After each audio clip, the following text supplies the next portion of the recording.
How to create a new Slack workspace.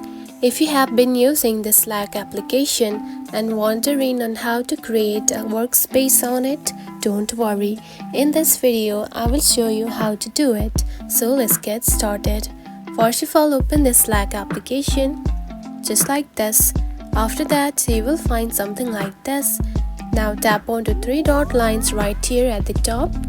Select it. Then here you can find add a workspace, tap on it. Then here you can find create a new workspace right here, select it. Now you can simply create a new workspace using your email address, tap on it.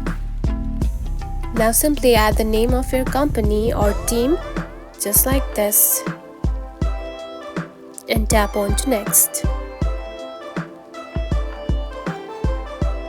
Now you can simply share the link or add from your contacts to invite teammates on it. Now you can simply skip it for now.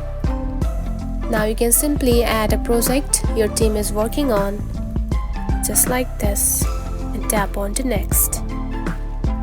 Now you can see you have simply created a new Slack workspace.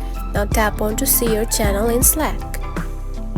And that's it. This is how you can create a new workspace in the Slack. It is a very easy process, right?